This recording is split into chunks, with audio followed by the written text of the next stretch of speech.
I remember when I was a kid, and my absolute fucking hero wasn't this guy or this guy. It was some middle-aged man screaming at Minecraft. Boom. And as I got older, I grew out of it, and started watching middle-aged men play World of Warcraft instead. And then I started watching Minecraft YouTubers again, because it's 2021, right? Despite my viewing habits staying pretty much the same, what has changed is my perspective on this site. From being a kid that would stan YouTubers and look at my sub box every 5 minutes for just another drop of serotonin, to being famous, baby! Chapter 1. Pain. Just kidding, Chapter 1. How it all began. I've been obsessed with YouTube since the 2010s as a Minecraft gamer kid. And honestly, looking back on it, most of it was pretty cringe. But I have to admit, there was a certain charm to it all. Like a macaroni picture frame you made as a kid. It's not good, but it's, you know, it's love. Pure love. This is love. Barely edited Let's Plays of guys just playing a game for 20 minutes. Content that people poured their souls into was so much rarer. I mean, of course, they're not getting paid for it. And sure, that definitely still exists. But even what you might consider to be low effort content today have editors and marketers that make it their full-time job. And it's for a good cause, because I do find myself gobbling up Pokemon and Among Us videos like a rabid dog. But somehow, despite that, people grew attached to channels, and the content. Certain creators damn near defined my roots in areas of life and video games. The early days of exploring Don Moreau's icy hills. Your first night in Minecraft.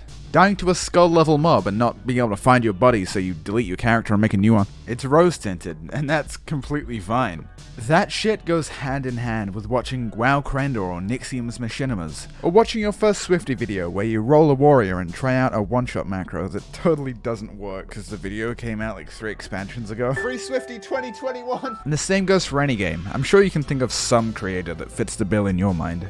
Watching Sodapoppin kill a DK with 100 level 1 mages adds to the world. It adds to the game. It makes you realize, holy shit, what else is possible in this game? And it's all because someone chose to share their experience. I probably wouldn't love WoW as much as I do if I didn't spend hours watching novel videos to understand the lore, because seriously, I'm not gonna read a fucking book about WoW. I wanna get some pussy in my life. Like, I wouldn't love Minecraft, I wouldn't love TF2. Come to think of it, I probably wouldn't have even played half these games if it wasn't for videos on YouTube. I swear I'm trying to make YouTube sound like a good thing, by the way. And that's part of why I even make videos. I want to make things that people can look at in 5 years and be like, hey bro, do you remember Pint? Oh yeah, that was before the incident. To think that I have been the reason that people picked up WoW, I'm so sorry. I remember the early days of just trying to figure out what content I was going to make. Honestly, I think for a solid year I had no clear directions on what my videos would even be about. But you know, that's super normal, and honestly every creator I've spoken to is either going through that or has been through it. But eventually, I figured the best content I could make wouldn't be some big chungus meme perfectly optimized for Reddit updates. It would be 2 things. I want to make videos as good as possible, and I want to put myself in my videos rather than being some nameless editor making shit that anyone could make. It is called YouTube, after all. For me, it's all about making my content as good as I can make it, and I think good content can inspire more than love for a game.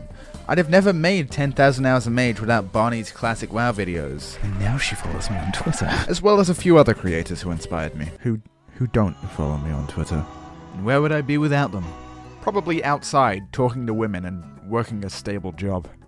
The horror. These are the kinds of videos that you remember after a year. You will remember this video probably way longer than, you know, Bill's update on Shadowlands. You know what I mean? Like, these are the videos that are timeless, that tell a story, and I think we should promote that, and we should give that some support. So that's why I like to make long-form story-based content, even though it's not, you know, the easiest. Oh, Pint, why do you want to make long-form story content? Why don't you just make Minecraft highlight videos and put Dream in the thumbnail? Well, that's a very good question, voice in the back of my fucking head! Leave me alone! Even though that kind of content isn't always the best financially, there's more to creation than shilling for the most money possible. But I think that it's diminishing to say that easy to produce content is always vapid and money grabbing. A lot of it can still be valuable, and there's always those that use that style of content for philanthropy. Also, like, I respect the grind, bro. Get that paper, you know? It's genuinely difficult to upload daily videos of almost any kind of content. or even difficult to upload every 2 months, 3. That said, it doesn't need to be a single huge video. It could be a series, a style of comedy, or a specific person that defines a portion of not only how you view a game or a community, but parts of your life. When I think of Jerma, I don't really think of one big video, even though he's had them. I think of him as a person consistently over time. I'm proud of the parasocial relationship I have with this man.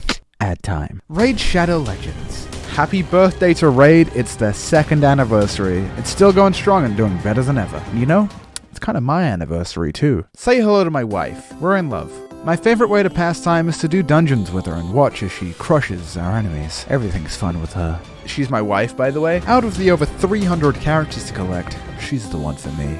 I'm kind of seeing someone. What? People always ask me 2 things. If you could date any champion in the game, who would it be and why? So, yeah, it's gotta be Elaine. We've known each other for like 2 years now. She's taken the kids. If you could be any champion in the game, who would you be and why? So, yeah, it's gotta be Elaine. And with 6 weeks of unique events running until the middle of April, a clan versus clan tournament, hopefully custody of my children, and the first ever character in the Shadowkin faction, it's a great time to give Raid a try. Click my link down below or scan the QR code to get a free epic champion Jotun, 100k silver, 50 gems, 3 ancient shards, and a court hearing with Elaine and the kids. All of this will be waiting for you here only for the next 30 days. I genuinely couldn't make this kind of content without the help of Raid, so thanks to them, add over. Chapter 2. Character. The character that people play has always been interesting to me. Some YouTubers opting to be as authentic as possible, and some purposely playing a character. Most people tend to mix a portion of their real self with a portion of a character that they've created. For example, Asmongold, who I am clearly simping over in this video. He's mostly known for his Twitch streams and for making the YouTube algorithm his fucking bitch. And who could forget such wise and inspiring quotes such as, Listen to me! I could suck a dick and it wouldn't be gay. But his second persona, Zakraw, is much more akin to his real self, where he honestly provides some intelligent insights on things like how to run a community. I think this character's normal, and you can see it in a lot of places on the site. Hey guys, what is up? My name is Nixium, or for the sake of this video, you can call me Thomas. Like J-Schlatt, who's known for his constant character and bits on his main channel, but on his second channel takes questions from fans like, I can't get over her. Should I tell my parents about my depression? How do I deal with this? Although he made the decision to stop uploading to his second channel, which I can respect because it's not for everyone to have their lives completely on display to anyone that wants to see. There, I talked about a Minecraft YouTuber, now let me into the community, please! It makes it easier to be funny, and it makes it easier to disconnect at the end of the day. Like with Asmongold, he gets to play the character of a sweaty gamer. I swear it's a character, I swear, but he can interject with his real opinions where he sees fit. I don't mind these ads in videos because if you don't like it, you can just click through it, and usually the creator does try.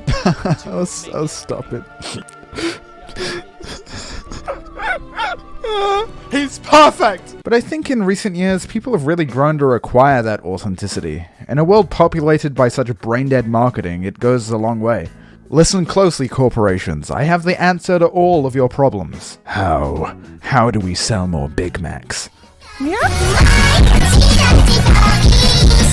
I think that feeds back into the good content too, because even if you're making videos exclusively for clout or to ride the algorithm, it's gotta be good enough for people to watch. And people can smell a lot of that shit as fake if there's no quality behind it. I think it's a spectrum, and everyone falls somewhere on it. On one end, you've got the people who are completely disconnected from the person they are and play 100% a character. And then you have vloggers that are really open. And people can vary from day to day or platform to platform. And I think with the rise of streaming and highlight videos, that's more true than ever. Here on YouTube, I can take the time to write a script and appear how I want you to perceive me. But on twitch.tv/pint, I cannot hide who I truly am inside. And that makes the distinction between character and self a lot more important. You don't want to end up losing yourself in the character that you've become. And I think because of that, there's a level of authenticity in most creators these days. That's definitely the appeal of contemporary media for me. Knowing that they're a real person as they dance for my amusement. And of course, if you're too much of a character, your audience might not relate to you, or think you hold an opinion that you don't actually have, which can lead to dissonance between the creator and their community. And if you're too authentic, they might get too attached. That feel when you get a gifted sub and he's like, hey, give me feed pics. Obviously, there's no right answer, but either way you go, you're gonna have some kind of hurdles. Okay, sure, so you've got this balance of character. What does that matter? Well, honestly, before I started doing YouTube, I looked at every creator like a character from a TV show. But now I see them as people. Disgusting, flawed people. That ties into the roots on this channel of having no sense of personality or uniqueness outside of the meme edits. So I injected character and personality into it at the same time. On YouTube, the line between my character and my own life is pretty well defined, but the same character on Twitch can be fucking exhausting, and I've slowly been figuring out what's right for me. Figure out the boundaries of what you're okay with sharing, like your face, or your relationship, or your credit card number, and those 3 wacky little numbers on the back. People are gonna hate you no matter what, especially you. Yes, you. And realizing that is when a character stops being a defense mechanism and can start to be used as a tool for creation. Some people want to bring the world along with them to experience their life, and some people just want to get up on stage and make people happy. You get to decide how much you do of both.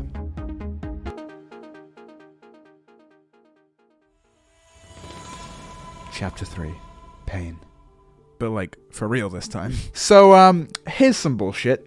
People try and be my friend just for clout, or look up to me like some god. People are scared to be my friend because they think that I'll think that they're clout chasing me. I'm scared to contact or appreciate people that I admire in case they think that I'm clout chasing. So if you're a creator, hit me up because I'm terrified of doing it.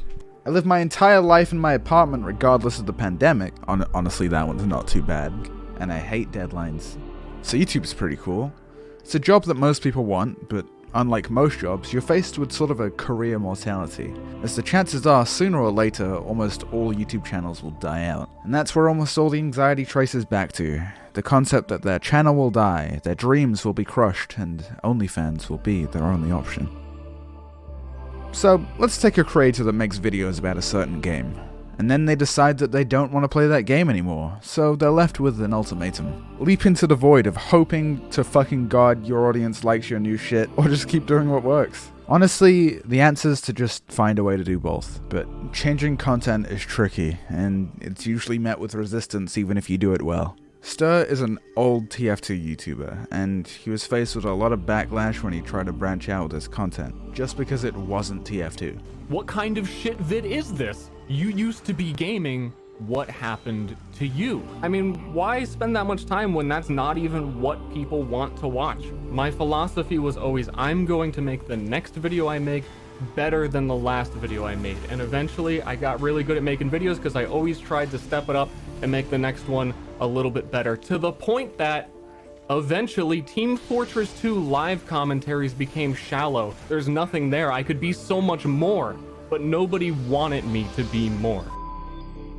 But perhaps the biggest sense of channel mortality is feeling the need to constantly one-up yourself. As you try and make better and better videos, eventually you hit a point where your standards are so high it hurts you. And even though there's things that you could do, you don't, because it's not better than the last thing. It prevents you from trying new things or branching out in fear of not performing as well, and eventually you back yourself into a corner where you end up doing nothing. I always find myself coming back to the feeling of like, if I haven't posted the next big song or the next big video that I shouldn't post on social media, and then it snowballs into weeks, and then weeks go by and I'm like, well, I haven't said anything in weeks, now I can't come back.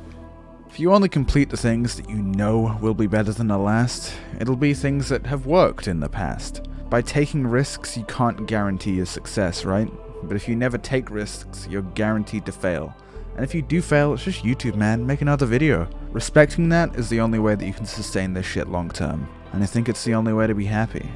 Because no one wants the same thing forever. You don't. I don't. This video took a long time to make, and it's different from my regular content. For the first 30 days or so, it was shit. Through the process of creating it, I formed these opinions and observations. I lived through the anxieties, I felt them, and I dealt with them. And now here I am with a finished video.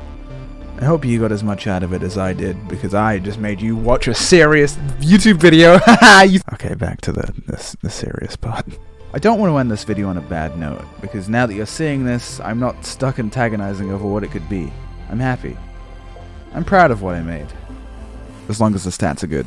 Hey guys, I put a lot of time and effort into these videos, so if you enjoyed it, make sure to smash that pussy. If you want to support me more, check me out on Twitch. I'm Pint. I feel like I have a pretty good Twitch stream. I do like planned events. I have like a highlight channel. It's free to watch. I've been told I'm a cute boy. Or a cute girl? What? Also, I have a Discord and a Twitter, but only join those if you're a femboy or a goth mommy GF. Bye.